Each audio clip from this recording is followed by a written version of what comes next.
So one of the big topics about IoT in 2019 has been for a few years, but this really might be the turning point, is the IoT Edge. And that's because it's going to enable new types of scale for businesses, new types of and faster monetization for businesses. And I think the whole industry, every enterprise worldwide will become more confident with implementing IoT. So we wanted to bring an IoT Edge expert on the podcast, and I don't think we could have done better if we tried. So I'd like to welcome Alon Segal, Senior Vice President of Software and Services for Telit, to the show. Welcome, Alon. Thank you, Chris, and great to be on the show. So give us a little bit of background before we dive into what I think is going to be a really interesting episode. We'll talk about a recent GSMA white paper that came out and was talking about enterprises' viewpoints on IoT and the edge and really scaling IoT products. We'll talk about some customer pain points that might hamper that adoption, and then we'll talk about what Telit OneEdge might have to do to improve these things. But before we talk about that, give us some background on yourself and the work that you do at Telit. Absolutely. So I am the Senior VP of Product Management for Software and Services at Telit. Formerly, I was the CTO for the group. And I've been in this industry now for quite a few years, including stints at an independent company offering services in the cellular space, as well as large companies such as Amdocs doing portfolio product management for them.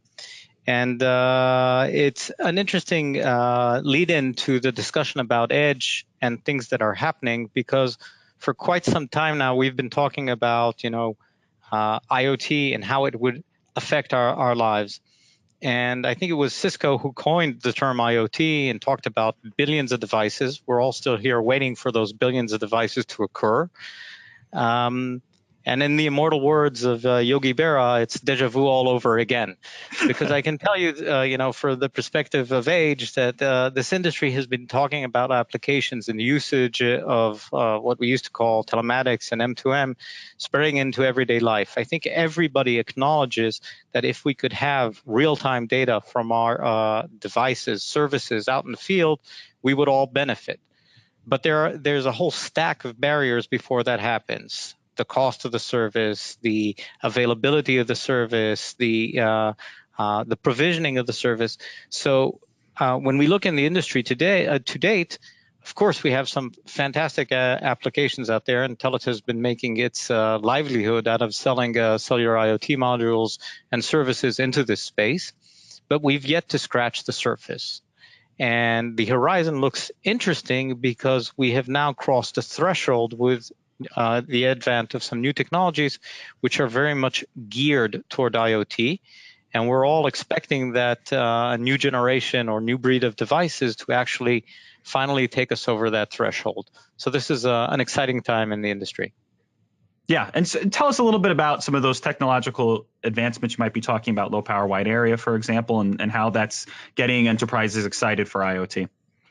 So for the last 20 years, or ever since we entered into the cellular domain, the primary use was consumers, our devices, our phones, our iPhones, our Samsungs, our Gears, and not to leave anyone out of the LG or whomever your favorite manufacturer is. The application of cellular technology to non-consumer space was almost a bastard child. We took technology that was geared for consumers and we repurposed it for things like machine-to-machine or telematics.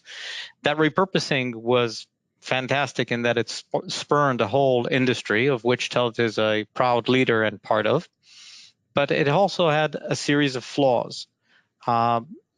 One, when you're repurposing technology, it's not necessarily form fit for what we're doing. So there was a cost barrier, and not surprisingly, a lot of the applications, if we take things like asset tracking, you'd put them on a car, which is an expensive device in and of itself, and not necessarily on a propane tank, which is much cheaper, but logistically just as much of a problem to track, to support, to fill on time. Another problem that we had is that the entire industry was, from the service provider side, was geared towards consumer billing. We had an entrance line, and a propane company, for example, would not, who might be servicing hundreds of thousands of tanks, is not equivalent to the population of a small city where you would charge each and every individual for their cellular service. So these paradigms did not meld, not on the technology service side, nor on the infrastructure behind them on how to access them. And I think as we've reached that magical 100% plus coverage, I forget the latest numbers, but we have more cell phones in service than we have people on the planet. The next generation of growth, those billions of devices that are coming, are now really targeted towards machines. And that means we need both different paradigms, different modes of communication, different hardware, different technologies to support them. And that is part of this whole 5G story and the advancement of the technology, both to serve the needs correctly and also the infrastructure to support it accordingly. Sure. And then I think, one of the most important parts about it and what people are excited about and what the topic of this podcast is and the video is the edge, and how exciting the edge is going to be in enabling all this by pushing a lot of your IoT capabilities away from the cloud and towards the edge. So as we jump into the GSMA white paper, which was getting enterprise decision makers, over 200 enterprise decision makers' opinions on the edge, what do you find when you're either speaking to customers or you're going to events? What do people know about the edge, and then what don't they know about the edge? So again, all this technology means that there's a lot of complexity. The fact that we can make things cheaper doesn't necessarily mean that we make them simpler. In fact, when we make things cheap, we typically rip out components or services that used to be assumed as part of the device and put the onus on the development somewhere else. So I think what the survey highlighted is the lack of knowledge that is required out there to actually support and develop services. So I'll highlight a few examples. One, there is an assumption, or a naive assumption from those not in the industry, that cellular is some sort of monolithic coverage, right? It's all the same and it's available everywhere. And the truth is far from it. In fact, one of the ways the technology has evolved to support some of these use cases is to match the service level to the needs. When we are broadcasting video or downloading high-speed data sources, we're really bandwidth hungry, and we need some very high capabilities. These are very relevant to the domains of future autonomous vehicles. If you think of them scanning the environment, or the high-speed latency that would be required for cars planing behind one another. So these are driving the need for more speed and more availability from the network. And that's one side of the spectrum. The other side of the spectrum is we want very intermittent data generators. We want things with longevity so that we can put them in the field and they'll be battery operated for a long time. And they're not so power hungry or bandwidth hungry, and they need a different mode of communication. And from an efficiency scenario, you'd like to be able to aggregate as many as possible of these devices on a single cell tower.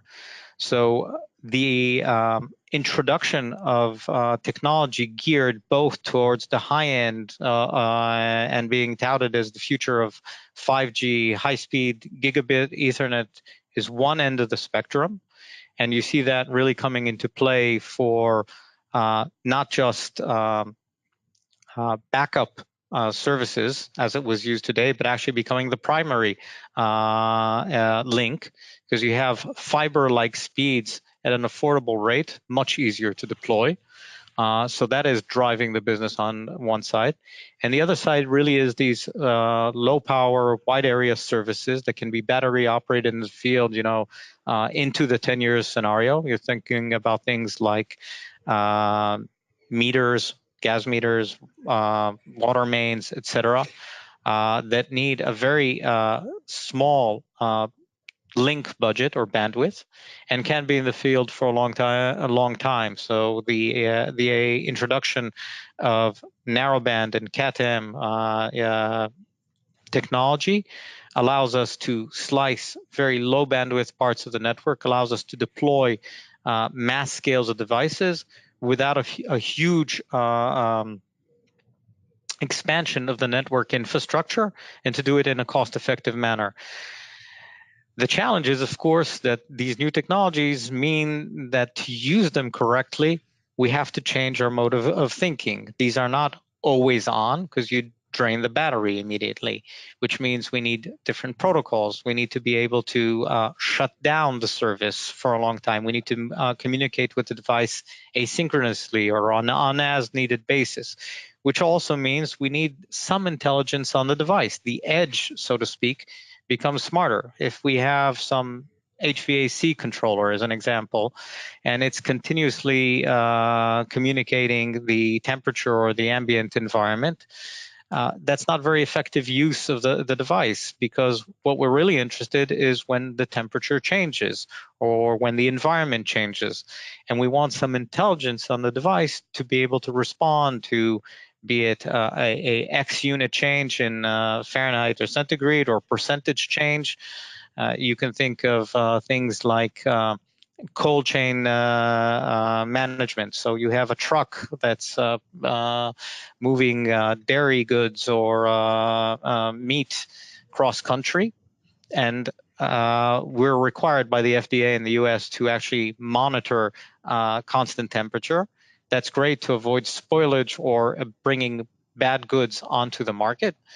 But if you can actually monitor it in transit, then you can effectively deal with the problem before the spoilage happens. So maybe the AC unit went bad, and you can divert the truck en route to a different destination.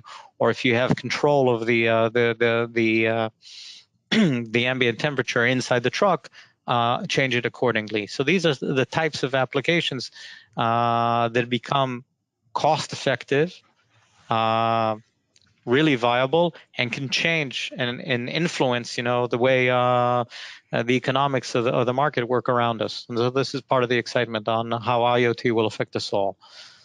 Mm-hmm. Yes, I mean, I think the audience can understand in the GSMA white paper, the top 3 reasons or top 3 enterprise goals for IoT Edge for enterprises. The ones that were cited was reduce cost and efficiency, new use cases and business models, and then offer real-time actionable insights. And in that example of the cold chain, I think it probably hits all 3 of those. So that's an excellent example of what people can be excited about.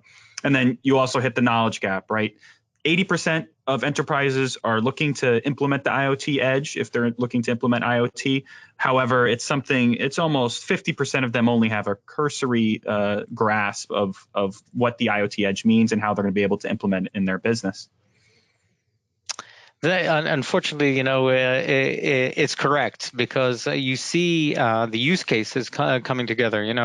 Take sectors like healthcare. We have telemedicine, we have remote devices.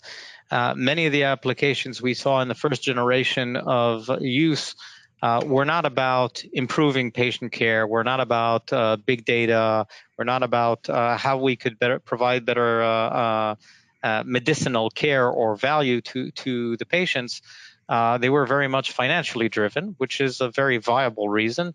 But the providers added cellular connectivity to the device so that they can prove to the payors, to the health coverage, insurance carriers, that they should actually reimburse because the device is in use. The next generation you see out there is actually collecting meaningful data so that they can be analyzed, so it can be tracked, so it can be monitored. And you're seeing more and more applications of that kind of usage going on. But again, it speaks to the knowledge gap. One of the things we find is people engage in proof of concept, POCs, fairly easily, because it's really easy to connect one device and see, wow, I can get data. It's great. But when you look at this at scale, and how it affects the business, that gap is quite difficult to jump over, because you need a lot of infrastructure from a service provider perspective. We need to scale the deployment. We need to be able to monitor it. We need to be able to deploy it sometimes in multiple geographies. And all these things are require knowledge of the service providers. How do we communicate with these devices? How do we control them in the field? And to date, we as an industry left most of that work to our customers to do on their own. They had to assemble their own device management capabilities. They had to assemble their own deployment strategies. They had to bring together service providers, which makes it really a quite a rough barrier to pass. And again, the focus was mainly around the high asset, high value services that deployed. This next generation we're talking about aims at a much broader constituency, and as such, there a lot of let's call them novices in the domain of cellular connectivity. To get them to where they need to be, you have to provide a much richer and complete set of services around it for it to be viable. Sure, to get them all over the market. And when you were talking about telemedicine and you're talking about health technology, the alarm went off in my head and probably a lot of the audience's head: security. I'll give you the top 3 concerns when it comes to enterprises, asking them directly about what they're concerned about the IoT Edge. I'll do the top 3 in reverse order. 11% were really concerned about cost. 12% were really concerned about reliability, but more than half were concerned about security. What are some of the things that they should be looking out for? So, the interesting point is that we've been in this game for some time. Telit helped GSMA draft its first set of guidelines on IoT security. And the good news and the bad news is there is actually a lot that can be done to harden security in the cellular domain. The bad news is that it's quite complex, and the reality is people take the ostrich approach and say, well, it's too complex, I'm not going to deal with it. We see the pain in the consumer space. I mean, it's crazy with the amount of websites out there that allow you, if you're so inclined, to be voyeuristically viewing your neighbors and what they're doing in the privacy of their homes. It comes from the fact that it's very difficult to bolt on security once you're out in the field. So in the cellular domain, we actually have many knobs and tools that we can offer to secure not only the cellular hardware itself, the transport layer, and how you use the data. Again, one of the key pain points is the complexity. So even if you can supply a secure transport, you need to manage certificates. You need to manage the keys that actually encrypt the data. And you'll see people making silly mistakes like using very generic keys, or even storing them in the clear where they're accessible and they actually allow you to branch into the network. The fear factor, the education in the field out there, cybercrime is a sad reality. The numbers are in, I think the quote for 2019 is roughly around $2 trillion of potential damages around cybercrime. There's a huge awareness and push around capabilities around cyber. So what are we doing as Telit to help out? As part of a effort we will be talking about a little later in the program called OneEdge, we're actually provisioning, or we are inserting into the Telit hardware abilities to secure the communications end to end. In short, since we control the real estate of the hardware as it's being manufactured, we can inject into the secure part of the device, the trusted execution zone, which is not accessible internally, abilities to share customer data and in order to encrypt and harden the communication from the point of origin to your server. This makes it, of course, more difficult to access. Security is not a static game; it's an ongoing game. You need to make sure the device is addressable, upgradable, so you can access it in the field and do other things to it. And this is also part of that philosophy. You need to make sure that you can correct, update, and enrich the device even post-deployment. Again, going back to a previous discussion about device management and scale, you really need to think these things through because you are exposed. Yes, that's the truth, and we'll definitely dive into that security aspect a little bit more. That's important, and Telit is really leading the way when it comes to that with some differentiators that nobody else in the industry can really boast about. So as you know, we're talking about the GSMA white paper. We're talking about implementing Edge. Now let's dive into some of the problems. We already covered a lot of them. We were talking about device management. We just talked about security, but some of the other major pain points that are a part of an Edge deployment and IoT deployments in general: wireless connectivity and logistics, Edge hardware changing, high cost for cloud integration. Talk about some of the most important ones there. So you mentioned a whole slew of them. Let's take the audience through some of them in a little more detail. Provisioning. We have, for the longest time, been pushing this discussion of SIMs and the way we provision services. A IoT device, especially things in the tens of thousands or 100,000s in the field, are not really consumer devices. You don't really see a customer placing a SIM inside them as a provisioning piece. The more expensive remote SIM provisioning capabilities that you could do with equipment such as an iWatch or Samsung Gear, etc., are very, very different from a $600,000 device versus a $10, $15 Edge device that's out there in the field with a battery. So we need to deal with provisioning for low power, wide area, for these new IoT technologies differently. Telit has been in this game for a while now. We announced a technology last year, SimWise, which we've already partially deployed, and then integrating into all our services, which allows us to do provisioning on the hardware itself at the point of manufacturing so that we can actually bring up the device with connectivity in it. This is great not only from the cost perspective, but again, think of some of these applications such as a water meter in Minnesota. These are environmentally sealed devices that go in the ground, which can be frozen and non-accessible. So you don't have the physical ability to get to the device. The device itself is also hermetically sealed at high standards as is IP67 or 68. And the ability to actually provision them ahead of time not only makes it a viable solution, solves part of the problem. So these are some of the issues. We see this graining, as a trend that Telit is actually a leader in.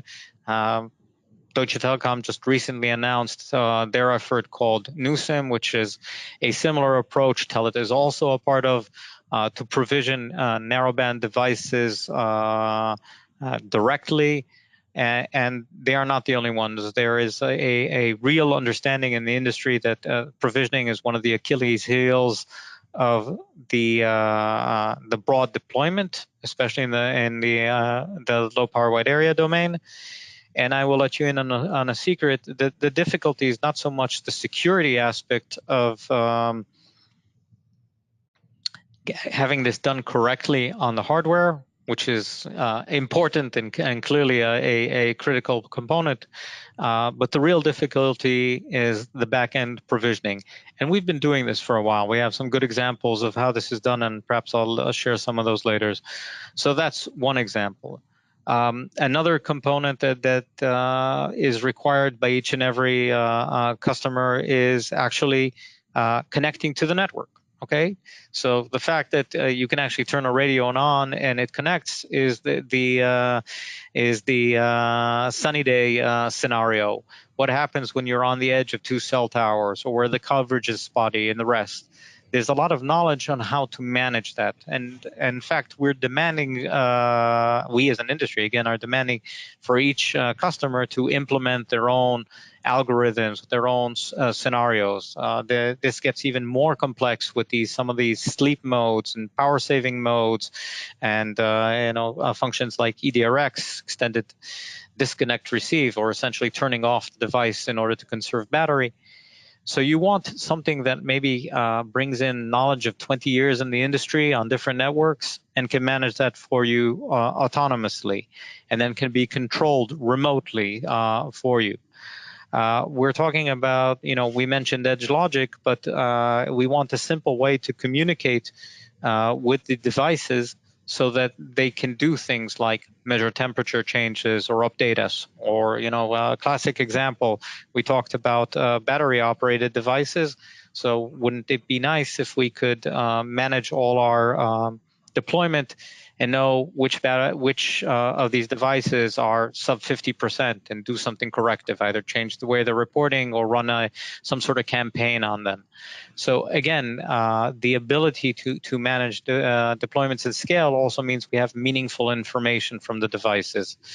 Maybe just one more example on that, and again in the context of security or the rest. These deployments are not static. A lot of these technologies are first generation.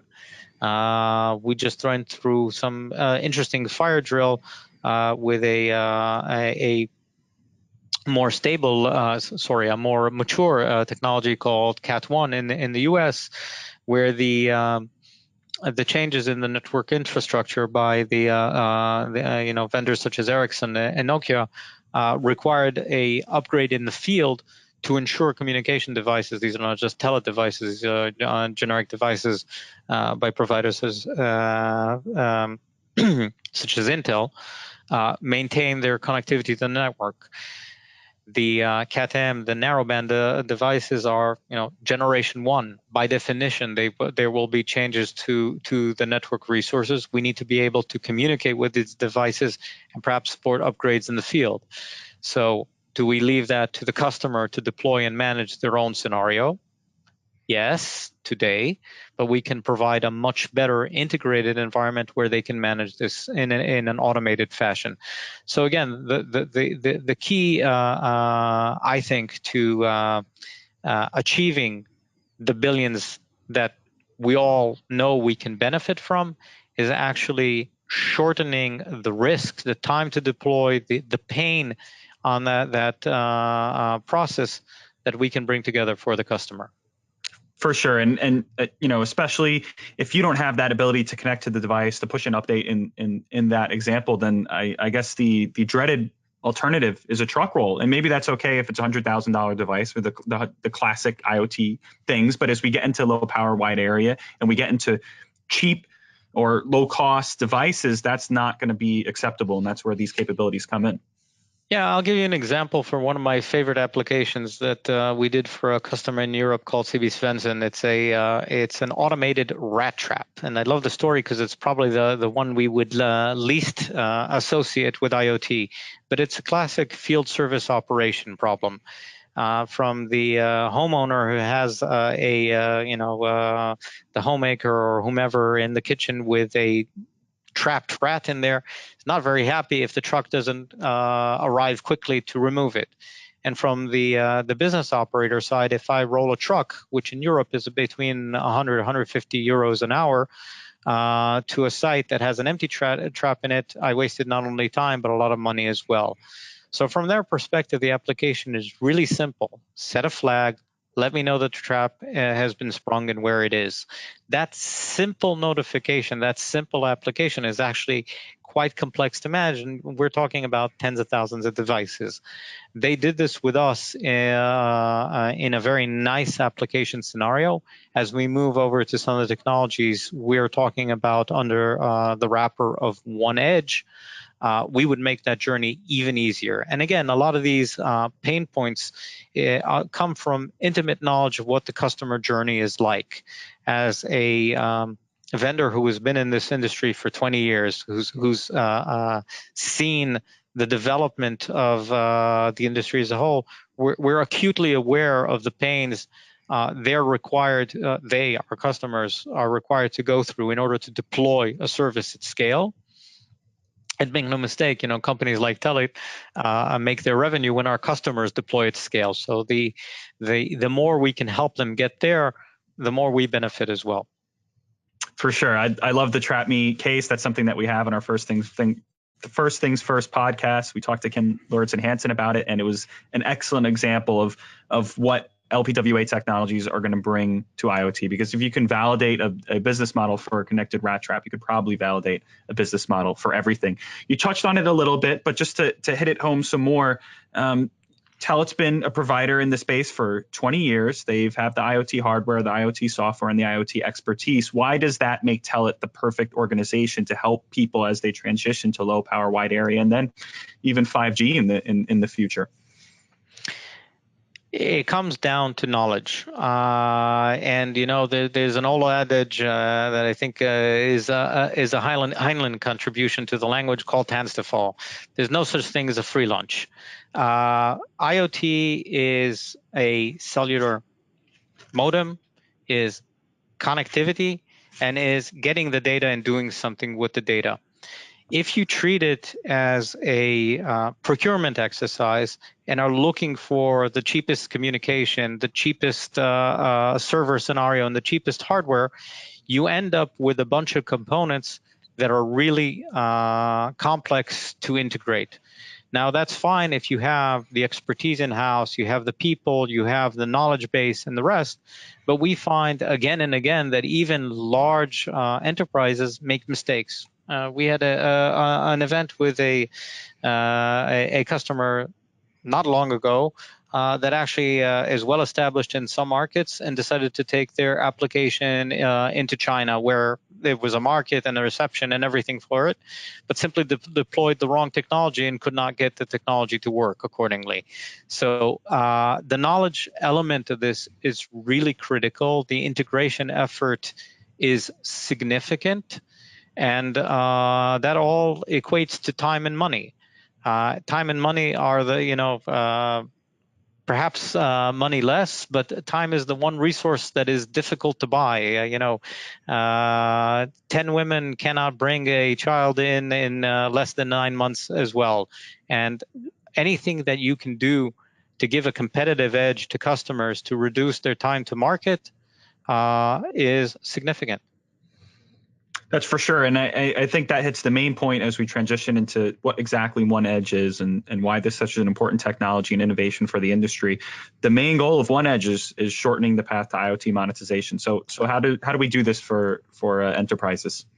So Telit is building on its strengths. Okay, our DNA is as a hardware vendor. We created this space of a cellular module, which is an integration of a cellular modem, memory, a CPU, and some APIs certified. So to take you across that first big step of having a device that you could put on an MNO network. OneEdge is an extension of that, building upon that hardware, that real estate, and it's packaging a suite of software tools and software on that real estate that make it secure, easy to use, easy to deploy and manage. So to bridge that gap that we just talked about, not only giving you the hardware that will allow you to connect to the network and design it, but actually the tools you need to make that data useful faster. And even for existing customers, as we transition into these new networks, solving the problems of re-architecting their software to take advantage and to map. And just to give you a simple example, when we talk about narrowband, one of the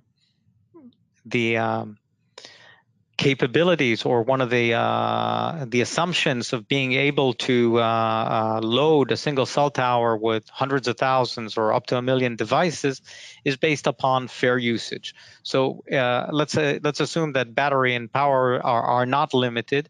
You cannot have your device on in a continuous mode. The networks will kick you out on fair usage and behavior being differently. So you need to have protocols which can support asynchronous communications, which do have that do behave properly on the network, and that do limit the traffic accordingly, so that you're efficient in your communications. We've done that for you. We've amalgamated all those services and packaged them so they're easy to use out the door. So clearly, you can begin your journey with Telit hardware, or you can begin your journey with Telit hardware plus what we call OneEdge, and basically have a set of services that will quickly onboard the device, connect you, allow you to monitor and manage, and of course, in a worst case scenario, even run a campaign to update the devices in the field. So all that is part of this OneEdge launch. Yes, and the major recipe for Telit OneEdge and what it's going to make it successful is you're hitting 5 main points of value for the enterprise IoT customer who's looking to deploy. You have edge logic, embedded security, connectivity, service and management, enterprise integration, and device management. So hit on why those 5 are the real key things. It, no coincidence, addresses a lot of the pain points we talked about previously. Yeah, the no coincidence is clear, right? The misery loves company, and when our customers are in misery, we feel the pain as well. So let's go through this. So what does device management really mean at the end of the day? It means that whether it's to monitor your deployment or to affect what your deployment is doing, you need to know those devices out there. So take a customer who has a point of sale on a vending machine. If the radio connection is poor, or the device is even not there, that's a lost revenue opportunity. So their operation is not generating cash because the device is not behaving properly. So you want to be able to monitor that device and trigger an event on any sort of condition. The bit error rate has gone, crazy. The RSSI signal strength is low, or the device has disappeared. But in order for that to happen, you need to be able to communicate with the device. You need to have the device somehow identify itself. So somebody needs to onboard it. Somebody needs to provision it. We can make that happen seamlessly. What we call zero-touch onboarding. We can bring the device to communicate and populate the data correctly. You mentioned edge logic, so same scenario. How? Let's assume we want to monitor the battery, or the power source, or the signal strength, or any one of these different parameters we talked about previously. Again, we don't want to continuously send useless data. We want to send data when there's a problem. So we're going to tell the device that we're going to be monitoring the power level, and when it goes below a certain threshold, we want it to generate a report or communicate. Same thing could be for the signal strength, the bit error rate, or any other device-specific parameters, or some I/O, or whatever it is it's monitoring.